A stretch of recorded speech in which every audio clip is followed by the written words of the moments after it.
Assalamualaikum warahmatullahi wabarakatuh. Sahabat HRP Channel yang tercinta, di kesempatan kali ini saya akan membahas tentang etika salat Jumat.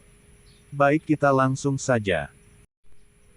Adab salat Jumat. Adab salat Jumat. Ketahuilah bahwa Jumat merupakan hari raya bagi orang-orang yang beriman. Ia merupakan hari mulia yang khusus diperuntukkan Allah bagi umat ini. Di dalamnya ada saat-saat penting yang apabila seorang mukmin meminta kebutuhannya kepada Allah Subhanahu wa Ta'ala, pasti Allah akan mengabulkan.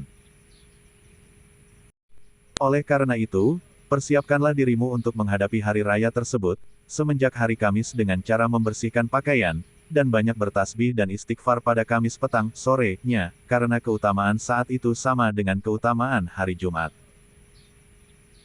Berniatlah untuk berpuasa untuk hari Jumat. Tetapi harus dengan hari Kamis atau hari Sabtu, tidak boleh dikerjakan pada hari Jumat saja. Jika subuh telah tiba, mandilah dengan niat mandi Jumat, karena mandi pada hari Jumat hukumnya sunnah muakkad. Kemudian berhiaslah dengan memakai pakaian putih, karena itulah pakaian yang paling dicintai Allah Subhanahu wa Ta'ala. Lalu pakailah parfum yang paling wangi yang kamu miliki, dan bersihkan badanmu dengan bercukur rambut, menggunting kuku, bersiwak, dan yang lainnya, kemudian segeralah bergegas menuju masjid dan berjalanlah dengan perlahan dan tenang.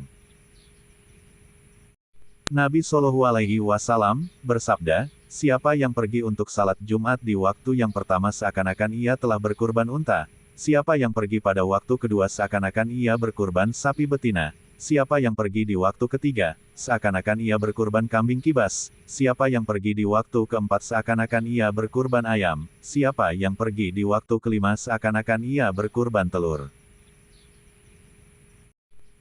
Jika imam sudah keluar atau naik mimbar, maka lembaran-lembaran itu pun dilipat dan pena-pena diangkat, sementara para malaikat berkumpul di mimbar untuk mendengarkan zikir peringatan. Disebutkan bahwa kedekatan manusia dalam pandangan Allah Subhanahu wa Ta'ala bergantung pada cepatnya mereka menuju salat Jumat. Kemudian, apabila engkau berada di masjid, usahakan untuk berada di saf yang pertama. Jika manusia sudah banyak berkerumun, jangan melewati pundak mereka, dan jangan pula lewat di hadapan mereka yang sedang salat. Duduklah dekat tembok agar mereka tidak lewat di depanmu. Sebelum itu lakukanlah salat tahiyatul masjid. Lebih baik lagi, kalau engkau salat sebanyak 4 rakaat.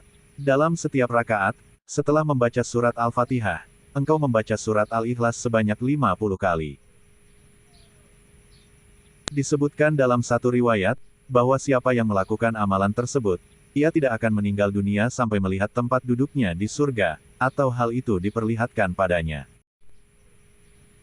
Jangan sampai engkau meninggalkan salat tahiyatul masjid, walaupun imam sedang berkhotbah.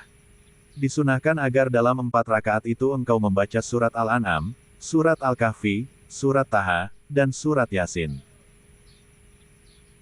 Jika tidak mampu, engkau bisa membaca surat Yasin, surat Ad-Duhan, surat Alif Lam Mim, As-Sajadah, dan surat Al-Mulk.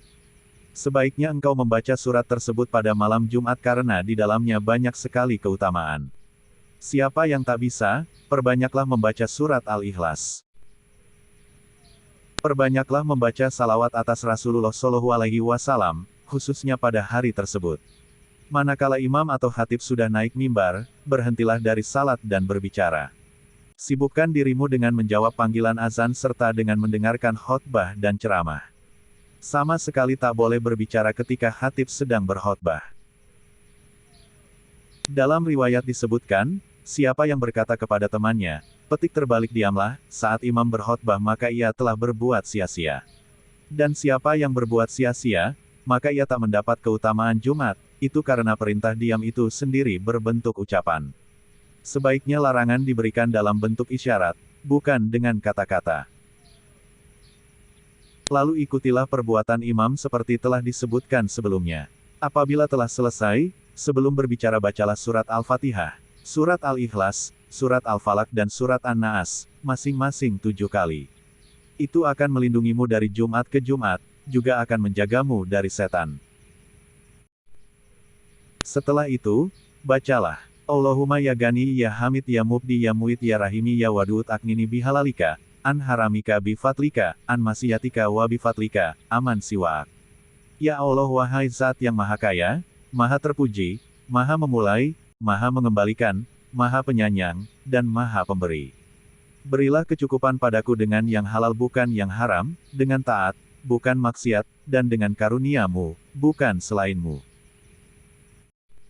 Setelah itu, lakukanlah salat 2 rakaat atau 6 rakaat, yang dilakukan dengan dua-dua.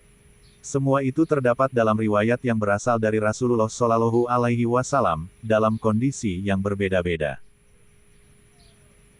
Kemudian menetaplah di masjid sampai waktu maghrib atau asar. Hendaknya engkau selalu memperhatikan waktu yang mulia. Sebab, waktu mulia tersebut terdapat sepanjang hari itu, tapi tidak ditentukan secara pasti. Mudah-mudahan engkau memperolehnya ketika sedang berada dalam kondisi yang khusyuk dan tunduk kepada Allah Subhanahu wa Ta'ala. Amin.